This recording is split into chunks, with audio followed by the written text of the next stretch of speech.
वो जो जप होता है सर्वदा और दक्षिणाहीन जो जप किया जाता है वो सदा निष्फल होता है। जैसे आपने किसी से पूजा अर्चना कराई और उसको दक्षिणा नहीं दी तो वो सब उसी के खाते में जाएगा, आपके खाते में कुछ आने वाला नहीं है। तो दक्षिणा का भी अपना एक प्रभाव है, ठीक है। तो दक्षिणा में कभी कंजूसी ना करो। दुनिया भर के काम में कुछ जगह पे कंजूसी ठीक नहीं होती। जैसे अपने ऊपर खर्चा करना है तो उसमें कंजूसी ठीक नहीं है। भगवान की पूजा कर रहे हैं तो यथोचित जो हमारे पास जैसी सामर्थ्य है, हमारी सामर्थ्य है 1000 की, हमारी सामर्थ्य है 100 रुपया की, और हम अगर 2 रुपया दे रहे हैं तो ये गलत है। अगर आप 2 रुपया दोगे तो आपको 2 रुपया का ही मामला मिलेगा और जो है वो सब पंडित जी के खाते में चला जाएगा। इस वजह से आपने जप कराया, बोले हमने महामृत्युंजय का जप कराया लेकिन हमको फल नहीं मिला, तो फल या तो आपने जो विद्वान चुने वो विद्वान उचित नहीं थे, पहला नंबर, या दूसरा नंबर आपने उनकी दक्षिणा यथोचित नहीं दी, जितनी उन्होंने मेहनत की उस अकॉर्डिंग दक्षिणा नहीं मिली, इससे उनको फल मिला और आपको फल नहीं मिला।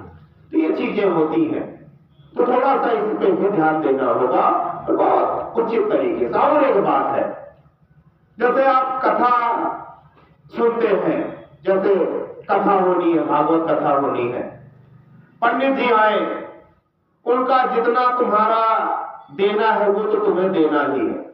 उसके बाद सब लोग एक विचार बनाओ कि हमको इनको वस्त्र जरूर देने हैं। क्या देने हैं?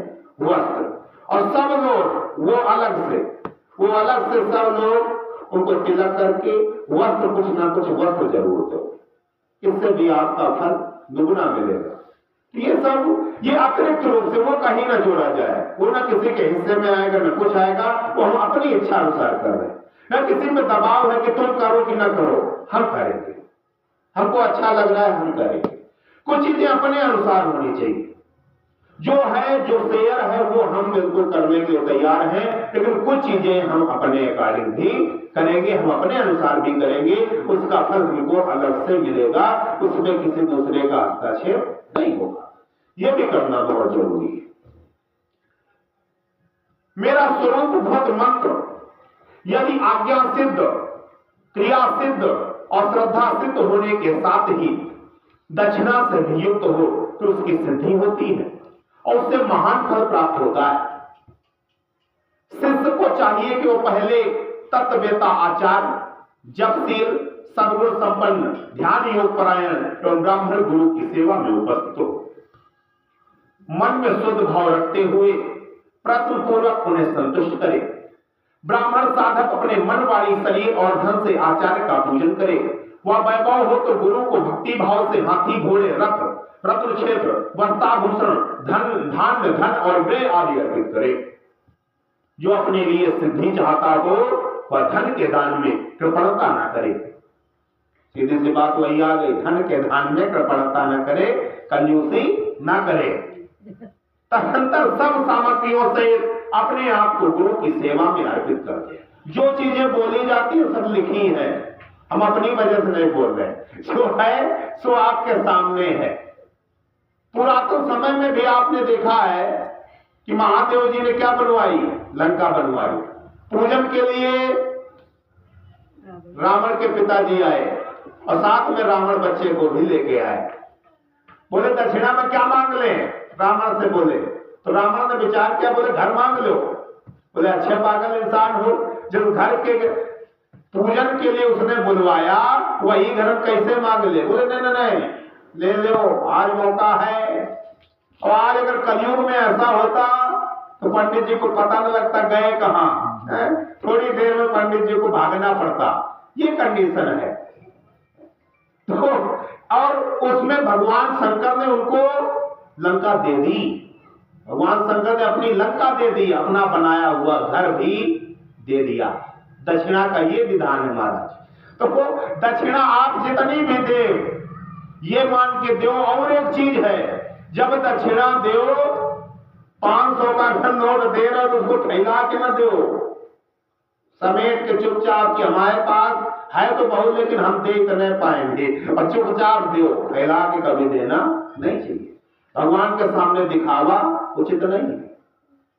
जब भगवान के सामने हम रुपए रखे तो थोड़ा इसे छिपा छुपू के रखें कि हाँ दे रहे हैं लेकिन देने लायक हम है नहीं। जो दिया है भगवान ने दिया है, उसी को सेवन करा रहे हैं, तो हमारी दृष्टि नीचे होनी चाहिए। जब कहीं कार्यक्रम किसी भक्ति भाव में हम कुछ रुपया पैसा अगर दे सकते हैं और दिया है, वहां नाम बोला जाए तो अपनी छाती चौड़ी करके नहीं बैठना चाहिए, अपना सब नीचे करके बैठना चाहिए। बोले ये लोग बोले ये क्यों? इस वजह से कि आपने अपना नहीं दिया है, जो उसने आपको समर्पित किया है वही आपने यहाँ पे दिया है। अपना देते तो आपका छाती चौड़ी होनी चाहिए, आपने अपना नहीं दिया। किसका दिया? उसका दिया। देने वाला कोई दूसरा है। इस वजह से बहुत सावधान रहने की जरूरत है। इस प्रकार यथाशक्ति निश्चल भाव से गुरु की विधिवत पूजा करके गुरु से मंत्र एवं ज्ञान का उपदेश अनुसार ग्रहण करें। इस तरह संतुष्ट हुए गुरु अपने पूजक शिष्य को, जो 1 वर्ष तक उनकी सेवा में रह चुका हो, गुरु की सेवा में उत्साह रखने वाला हो, अहंकार रहित हो और उपवास पूर्वक स्नान करके शुद्ध हो गया हो। और आजकल के जो शिष्य होते हैं वो 2 दिन गुरु की सेवा करते हैं और सोचते तीसरे दिन अपनी पदवी हमें दे दें, ये सोचते हैं, तो इससे भी आपकी सिद्धि प्राप्ति नहीं हो सकती। तत्पश्चात शिष्य से ब्राह्मणों द्वारा पूर्ण वाचन करवाकर ब्राह्मणों की पूजा करके समुद्र तट पर, नदी के किनारे, गौशाला में, देवालय में, किसी भी पवित्र स्थान में अथवा घर से सिद्धदायक काल आने पर शुभ तिथि, शुभ नक्षत्र एवं सर्वदोष रहित शुभ योग में गुरु अपने उस शिष्य को अनुग्रह पूर्वक विधि के अनुसार मेरा ज्ञान दे। जो प्रतिदिन एकांत में स्थान में अत्यंत प्रसन्न चित्त हो, उच्च स्वर से हम दोनों के उस उत्तम मंत्र का शिष्य से भली भांति उच्चारण कराए, बारंबार उच्चारण कराकर शिष्य को इस प्रकार आशीर्वाद दे, तुम्हारा कल्याण हो, मंगल हो, शोभन हो, प्रिय हो। इस तरह गुरु शिष्य को मंत्र और तदुपरांत आज्ञा प्रदान करे। इस प्रकार गुरु से मंत्र और आज्ञा पाकर शिष्य एकाग्रचित हो संकल्प करके पुरस्चरण पूर्वक प्रतिदिन इस मंत्र का जप करता रहे। वह जब तक जिए, जब तक अनन्य भाव से तत्परता पूर्वक नित्य 1008 मंत्रों का जप किया करे। जो ऐसा करता है और परम गति को प्राप्त होता है। अगर आपने गुरु मंत्र ले रखा है तो आप निस्दिन उसका जप करो। और कितनी माला करो? 10, कम से कम कितनी? कम से कम 10 करते हो? कम से कम 10 माला करो नित्य। जब 10 माला करोगे तभी गुरु मंत्र लेने का तात्पर्य है।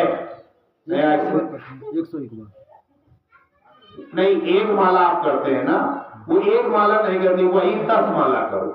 ऐसा विधान बनाओ कि सुबह 5 कर दो, शाम को 5 कर लो, लेकिन 10 करो नित्य। विधान बनाओ, उसमें क्या है? छोटा मंत्र होगा कर लोगे, ज्यादा बड़ा मंत्र है क्या? मंत्र बताया नहीं जाता। ज्यादा बड़ा है क्या कि छोटा?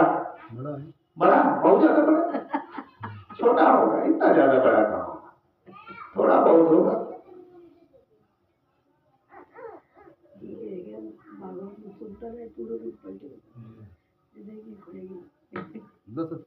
हाँ, तो ज्यादा बड़ा नहीं। 5 सुबह निपटाओ, 5 शाम, या तो एक है साथ। 1 माला करने में कितना समय लगता है? 5 मिनट। हाँ, 5 मिनट। हाँ, 2-3 मिनट। अब 5 फिर क्या दिक्कत है? 5 इधर 5 इधर, ठीक है। शाम को जब बैठो, हम सवेरे 10 माला करते हैं तो पर पूरा आनंद आ गया। 10 माला जरूरी है, 10 माला तो कर ही देना चाहिए। फिर जो प्रतिदिन संयम से रहकर केवल रात में भोजन करता है, मंत्र के जितने अक्षर है उतने लाख चौगुना जप आदर पूर्वक पूरा कर देता है, पुरस्चरण कहलाता है। जो पुरस्चरण करके प्रतिदिन जप करता रहता है उसके समान इस लोक में दूसरा कोई नहीं है। वह सिद्धदायक सिद्ध हो जाता है। साधक को चाहिए कि वह शुद्ध देश में स्नान करके सुंदर आसन बांधकर अपने हृदय में तुम्हारे साथ मुझे शिव का और अपने गुरु का चिंतन करते हुए उत्तर या पूर्व की ओर मुंह किए मौन भाव से बैठे। मानस जब उत्तम है, उपांशु जब मध्यम है तथा वाचिक जब उससे निम्न कोटि का माना गया है। मन में जप करो इसको उत्तम माना गया है। गुरु मंत्र जो दिया जाए उसका अगर मन में जप करते हो तो ये उत्तम है। और अगर उपांशु जप करते हो कि मतलब थोड़ा सा ओठ चलते हैं, अगर ओठ नहीं चलते हैं और तब जप हो रहा है तो वो करने में थोड़ा सा कठिनता होती है, धीरे धीरे सिद्ध हो पाता है। मन में करना वो उत्तम है। अगर ओठ चल रहे हैं तो उसको मध्यम माना गया है, और बोल बोल के भी बगल वाला भी सुन रहा है उसको बहुत निम्न कोटि का माना गया है। वो सबसे मतलब निचली कोटि का है, लेकिन है सब ठीक, लेकिन वो सबसे निचली कोटि का है। तो लेकिन मन वाला जो है इसको करने में थोड़ा सा आपको मेहनत करनी पड़ेगी, उसमें ऐसे मन नहीं लगेगा। तो ये उपांशु वाला है कि जैसे कोई भी मंत्र है ऐसे अगर जब कर रहे हैं कि मतलब ओठ हमारे हिल रहे हैं उसको उपांशु कहते हैं, तो ये करो, ये ज्यादा अच्छा है। मध्यम लो, ना उत्तम लो, ना निम्न लो, मध्यम लेके चलो। रुद्र से अधिष्ठित जप उत्तम कहा गया है, विष्णु से अधिष्ठित जप मध्यम कहा गया है, ब्रह्मा से अधिष्ठित जप अधम कहलाता है। ऐसा क्रमशः समझना चाहिए। जो ऊंचे नीचे स्वर से युक्त तथा स्पष्ट और अस्पष्ट पदों में अक्षरों के साथ मंत्र का वाणी द्वारा उच्चारण करता है उसका जप वाचिक कहलाता है। जिस जप में केवल जिह्वा मात्र हिलती है अथवा बहुत धीमे स्वर से अक्षरों का उच्चारण होता है तथा दूसरे के कान में पड़ने पर भी उन्हें कुछ सुनाई नहीं देता, ऐसे जप को उपांशु कहते हैं। जिस जप में अक्षर पंक्ति का एक वर्ण से दूसरे वर्ण का, एक पद से दूसरे पद का तथा शब्द और अर्थ का मन के द्वारा बारंबार चिंतन मात्र होता है वह मानस जप कहलाता है। वाचिक जप 1 गुना ही फल देता है, उपांशु जप 100 गुना फल देने वाला, और मानस जप फल 1000 गुना कहा गया है तथा सकर्म जप उससे 100 गुना अधिक फल देने वाला है। प्राणायाम पूर्वक जो जप होता है उसे सकर्म जप कहते हैं। अगर्भ जप भी आदि और अंत में प्राणायाम कर लेना श्रेष्ठ बताया गया है। ज्यादा चक्कर नहीं पड़ना है, उपांशु वाला हम फॉलो कर लेंगे, वो कर लेंगे, ज्यादा अच्छा है कि हमारे ओठ हिलते रहेंगे और बगल वाला सुन नहीं पाएगा, ऐसा हमको जप करना है। मंत्रार्थवेत्ता बुद्धिमान साधक प्राणायाम करते समय 40 बार मंत्र का स्मरण कर ले। जो ऐसा करने में असमर्थ हो अपनी शक्ति के अनुसार जितना हो सके उतने ही मंत्रों का मानसिक जप कर ले। 5, 3 अथवा 1 बार अगर या सकर्म प्राणायाम करे। इन दोनों में सकर्म प्राणायाम श्रेष्ठ माना गया है। अंगुली से जप की गणना करना 1 गुना बताया गया है। रेखा से गणना करना 8 गुना उत्तम समझना चाहिए। पुत्र जीव के बीजों की माला से गणना करने पर जप का 10 गुना अधिक फल मिलता है। संघ के मनकों से 100 गुना फल मिलता है। मूंगों से 1000 गुना फल मिलता है। स्फटिक माला से 10,000 गुना, मोतियों की माला से लाख गुना फल मिलता है। पद्माक्ष से 10 लाख गुना, और सुवर्ण के बने हुए मनकों से जो रुद्राक्ष होता है उससे 10 लाख गुना। और जो मनके होते हैं जो सुवर्ण सोने के बने हुए मनकों से गणना करने पर करोड़ गुना अधिक फल बताया गया है। कुश की गांठ से तथा रुद्राक्ष से गणना करने पर अनंत गुने फल की प्राप्ति होती है। तो रुद्राक्ष माला ज्यादा उपयोगी है। सुवर्ण से भी ज्यादा किसका फल है? रुद्राक्ष की माला का। तो ये भैया ध्यान रखना है। 30 रुद्राक्ष के दानों से बनाई गई माला जप कर्म में धन देने वाली होती है। अगर एक माला रुद्राक्ष की बनाओ या कहीं मिल जाए 30 दाने की, उससे अगर जप करते हो ना तो क्या होता है? धन देने वाली होती है। 27 दानों की माला पुष्टिदायिनी होती है, ये आपके शरीर को पुष्ट कर देती है। और 25 दानों की माला मुक्तिदायिनी हो जाती है। 15 रुद्राक्षों की बनी हुई माला अविचार कर्म में फलदायक होती है। जब कर्म में अंगूठे को मोक्षदायक समझना चाहिए और तर्जनी को सत्वनाशक मध्यमा धन देती है, अनामिका शांति प्रदान करती है। 108 दानों की माला उत्तमोत्तम मानी गई है। जो आप लोग करते हैं 108 दाने की जो माला होती है वो उत्तम मानी गई है, उसमें कोई दिक्कत वाली बात नहीं है। और ये विशेष बता दी गई कि अगर 30 मनकों की माला है रुद्राक्ष की, वो क्या होती है? धन देने वाली होती है। और 27 दानों की जो माला है तो इससे रोग और कम आते हैं, पुष्टिदायक होती है। और 25 दानों की जो माला है मुक्ति प्रदान कर देती है। और 15 रुद्राक्ष की बनी हुई माला अविचार कर्म में फलदायक होती है, यानी ये आपको फल देती है। लेकिन जो 108 दाने वाली जिस माला का आप प्रयोग करते हो वो बहुत उत्तम है, उसमें कोई दिक्कत वाली बात नहीं है। 100 दानों की माला उत्तम और 50 दानों की माला मध्यम होती है। 54 दानों की माला मनोहारिणी श्रेष्ठ कही गई है। इस तरह माला से जप करें, वह जब किसी को दिखाएं नहीं। जप जो करें वो किसी को दिखना नहीं चाहिए। इसी वजह से गौमुखी लाई जाती है कि माला किसी को दिखे ना। कनिष्ठिका अंगुली अक्षाणी जप के फल को क्षणिक नष्ट न करने वाली मानी गई, इसलिए जप कर्म में शुभ है। घर में किए हुए जप को समान, अगर घर में आप जप कर रहे हैं तो समान है, 1 गुना समझना चाहिए उसका फल। अगर कभी गौशाला कहीं आपको दिख जाए, गौशाला में जप करने का फल मिले तो 100 गुना हो जाता है। पवित्र वन हो या उद्यान हो, उसमें किया गया जप का फल 1000 गुना बताया गया है। पवित्र पर्वत पर 10,000 गुना, नदी के तट पर लाख गुना, देवालय में कोटि गुना और मेरे निकट किए हुए जप को अनंत गुना कहा गया है। समझे? अगर नदी अदी के सामने, मतलब जैसे गंगा स्नान के लिए गए हैं, वहां बैठ के 1 माला जप कर ली तो वो लाख माला के बराबर फल देगी।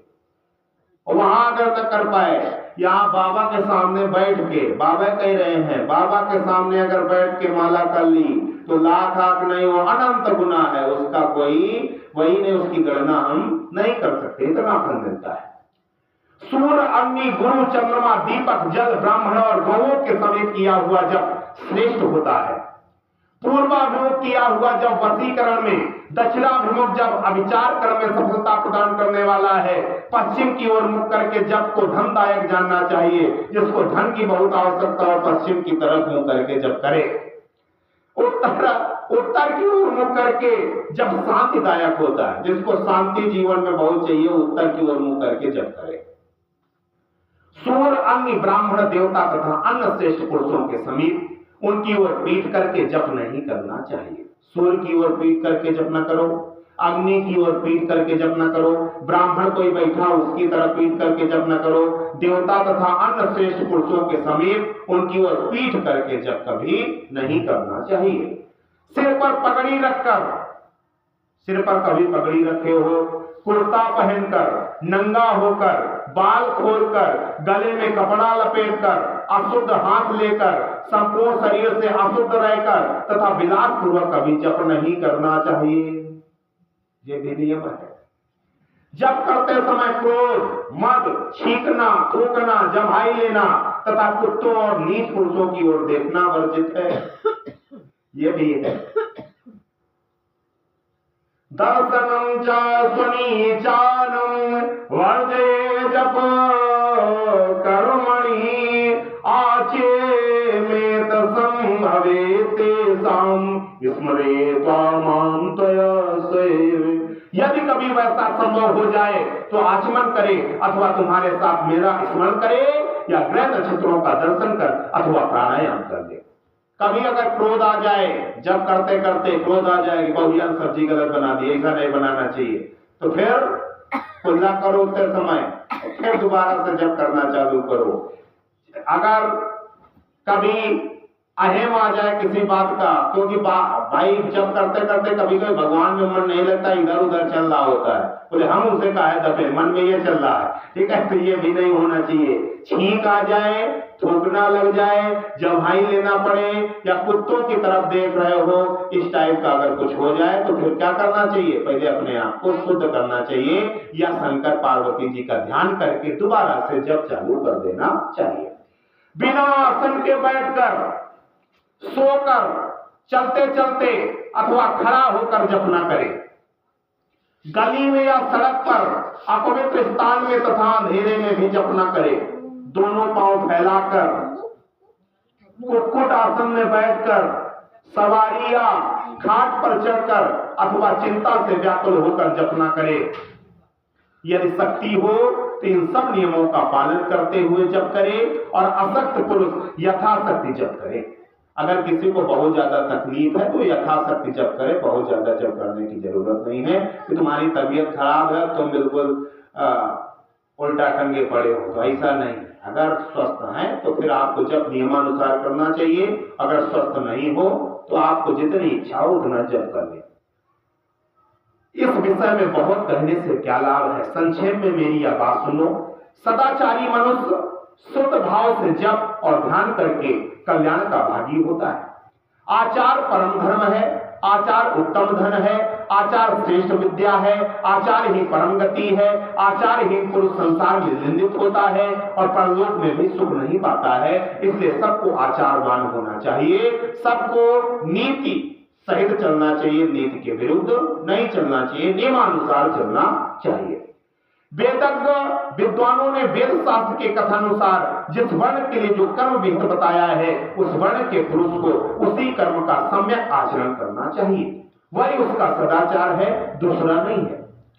जैसे ब्राह्मण का काम है कथा कहना, अब कथा कोई भी कहने लग जाए, कथा कोई भी कहने लग जाए, अब कहे तो ब्राह्मण कोई कथा कहे, कोई दूसरा वर्ण का कहे, तो लाभ किससे मिलेगा? ब्राह्मण वाले से मिलेगा। तो ब्राह्मण जो जिसके लिए रखा गया है वो अगर वही काम करता है तो वो उचित माना जाता है, अथवा फल उसका दूसरा भी हो जाता है। कभी कभी दिक्कत आ जाती है। यदि मनुष्य आस्तिक हो तो प्रमाद आदि के कारण सदाचार से कभी भ्रष्ट हो जाने पर भी दूषित नहीं होता है।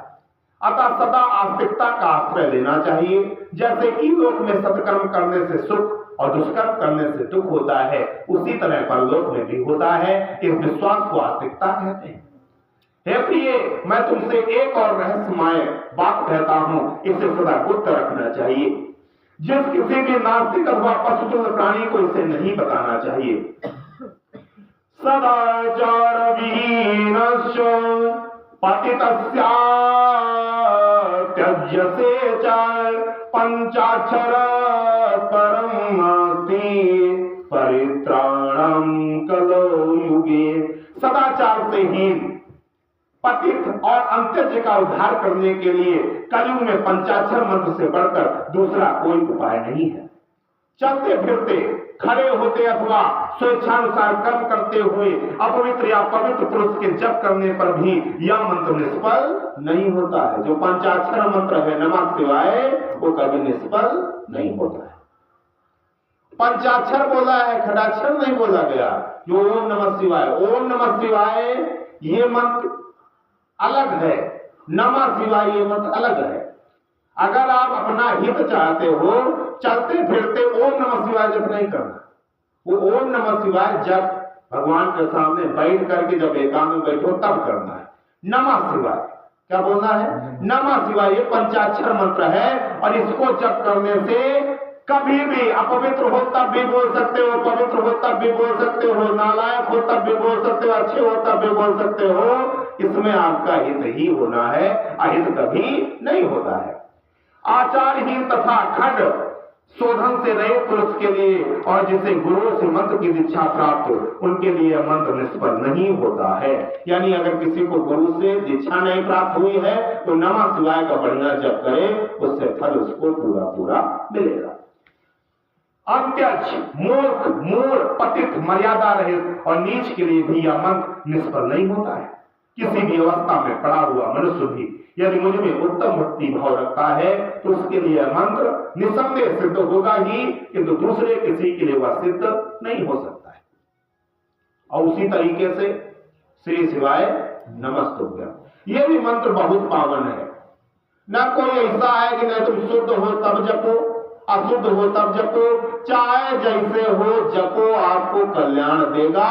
जितना ज्यादा श्री शिवाय नमस्तुभ्यम का आप जप करोगे उतना ज्यादा आपका प्रभुत्व बढ़ता चला जाएगा, उतना ज्यादा आप ऊंचाइयों की सीढ़ी पे बढ़ते चले जाओ। जितना ज्यादा इस मंत्र का जप प्रबल हो जाए, ये भी मंत्र बहुत अच्छा है।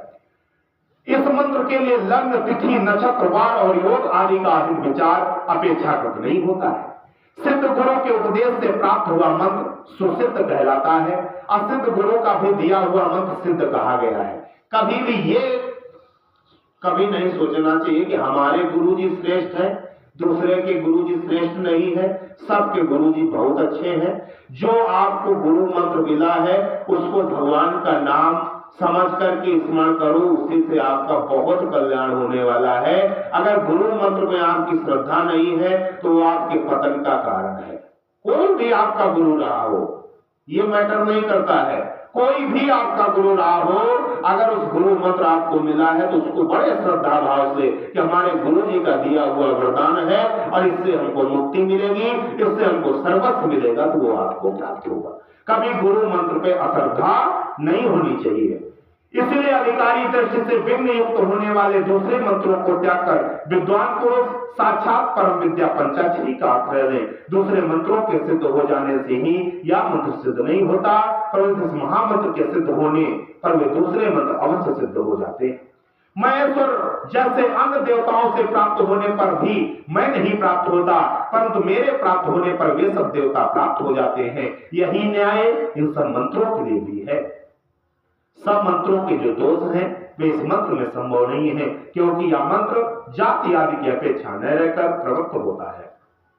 छोटे छोटे तुच्छ फलों के लिए सहसा इस मंत्र का विनियोग नहीं करना चाहिए, क्योंकि यह मंत्र महान फल देने वाला है। उपमन्यु जी कहने लगे, एवं साक्षन महादेव्य महादेवेन सूलिनाय हिताय जगता मुक्ताय पंचाक्षर विद्यार्थान। उपमन्यु जी कहते हैं, यदुनंदन, इस प्रकार त्रिशूलधारी महादेव जी ने तीनों लोकों के हित के लिए साक्षात महादेवी पार्वती की पंचाक्षर मंत्र की विधि कही थी। जो एकाग्रचित हो, भक्ति भाव से इस प्रसंग को सुनता या सुनाता है, वह सब पापों से मुक्त हो, परम गति को प्राप्त होता है।